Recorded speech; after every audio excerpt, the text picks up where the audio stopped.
Last December, after Donald Trump had won the presidential election, documentarian Ken Burns told me that he was feeling like the optimistic Frodo in Mordor.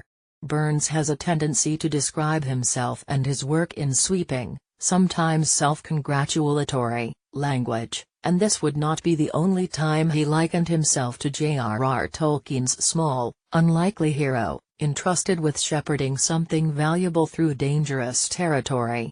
Yet if Burns presents his career as a popular historian in lofty, even epic, terms, he's not alone in thinking of himself that way. When Thomas Vallee, who served as a Marine in Vietnam, was trying to decide whether to work with Burns on his ambitious new history of the Vietnam War, Vallee's son Charlie came up with a convincing argument in favor. Ken Burns decides what America thinks of itself. Podcasts start listening now. In fact, audiences don't always agree on what Burns's idea of America is. Critics have charged him both with peddling feel-good stories about the past and with an obsessive focus on racism, with shying away from partisan politics and with venerating progressivism.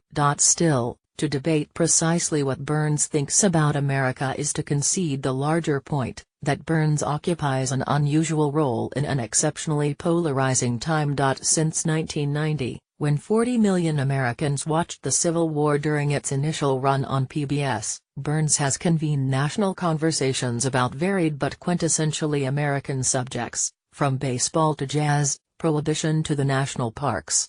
If his films can't achieve the impossible task of resolving America's divisions, Burns provides a space in American public life where disparate voices come together. Coming soon in this series, Part 2, it took Ken Burns and Lynn Novick 10 years to unbury the secrets of the Vietnam War. Part 3, meet Lynn Novick, the most important documentarian you've never heard of. Burns's latest project, a 10-part series with co-director Lynn Novick premiering on PBS on September 17, tackles an especially vexed subject for their brand of discussion. Unlike the events of the Civil War or the West, the Vietnam War took place within living memory of many Americans, including Burns, Novick and writer Jeffrey Ward. Debates about the conduct of those who fought the war and those who opposed it aren't just fresh. They are raw, both intensely personal and nationally disputed. And the Vietnam War doesn't merely ask Americans to confront our own divisions. The film, which includes extensive interviews with Vietnamese soldiers and civilians, asks us to see our former allies and enemies in a new light, and to consider how they saw us. The Vietnam War arrives in Americans' living rooms at an especially precarious national moment. As Burns and Novick edited and refined the film in 2015 and 2016, American politics began to resemble those of the Vietnam era in their rancor. Burns has generally stayed away from the campaign trail, preserving nonpartisan enthusiasm for his work at a time when other cultural figures often explicitly cater to liberals or conservatives. But speaking at Stanford University's commencement in 2016, Burns chose to spend some of the political capital he has accrued over the past 3 decades in a dramatic fashion. He explicitly and vehemently broke with his long-standing reticence and condemned Trump as a liar, demagogue and friend to white supremacists. When I asked Burns about the address more than a year later, curious about whether he was surprised by the extent to which the speech made political headlines, he said he hadn't been thinking about whether the audience would have preferred a soothing, Burnsian tale of national progress and unity.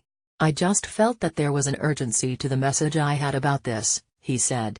"What I felt was a huge anomaly in the arc of our experiment." The Vietnam War argues that this experiment survived another anomalous moment, when a disastrous conflict abroad, social upheaval at home and a wave of political assassinations made it seem, as Robert F. Kennedy said, quoting William Butler Yeats, that the center cannot hold.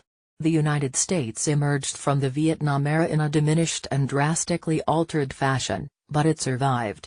The Vietnam War reaches audiences at another point when the public confronts a profound debate about the future of the American idea. "I just felt that there was an urgency to the message I had about this.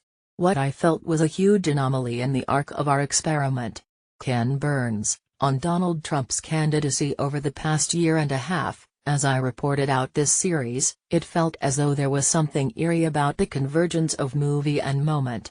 The contest between Trump and Hillary Clinton seemed like a referendum on a proposition Burns has been advancing for years, that America's greatness lies not in our past, but in our ability to learn the lessons of history and, as Burns likes to say, to forge anyon.